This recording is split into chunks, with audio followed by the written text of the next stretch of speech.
સુરતમાં નવી સિવિલ હોસ્પિટલમાં રેસિડેન્ટ ડોક્ટરના આપઘાતને લઈ અને આક્રોશ। સુરત નવી સિવિલ હોસ્પિટલના મેડિકલ કોલેજમાં એબીવીપીનું વિરોધ પ્રદર્શન। ડોક્ટર હર્ષ પંડ્યાના આપઘાત રેગિંગની ઘટનાને લઈ અને વિરોધ કરવામાં આવ્યો છે। પ્રોફેસર અને જવાબદારો ડોક્ટરો વિરુદ્ધ કડક કાર્યવાહીની માંગ કરવામાં આવી છે। જવાબદાર રેસિડેન્ટ ડોક્ટર પ્રોફેસરનું સર્ટિફિકેટ રદ કરવાની માંગ એબીવીપીએ કરી છે। 2 દિવસમાં માંગ નહીં સંતોષાય તો ઉગ્ર વિરોધ પ્રદર્શન કરવાની પણ ચીમકી ઉચ્ચારવામાં આવી છે।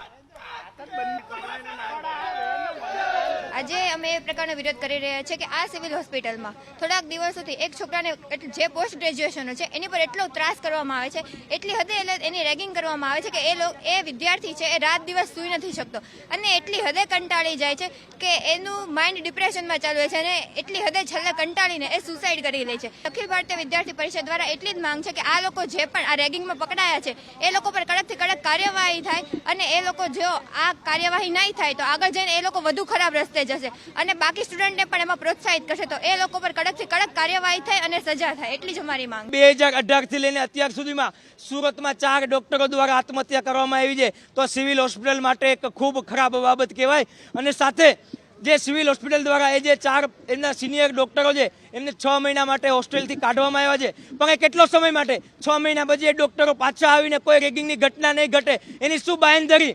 તો એબીવીપી સ્પષ્ટ આજે એમનો નિર્ણય કરવામાં આવ્યો એનો વિરોધ કરે છે અને સ્પષ્ટ માંગ કરે છે કે આમાં તમામ સંડોવાયેલા લોકો પર કાર્યવાહી કરવામાં આવે અને આગામી 48 કલાકમાં જો આ લોકો પર કાયદાકીય દંડનીય અને ડોક્ટરી પણ રદ કરવામાં નહીં આવે તો એબીવીપી દ્વારા સુરતની ન્યૂ સિવિલ હોસ્પિટલ ખાતે ઉગ્રથી ઉગ્ર આંદોલન કરશે।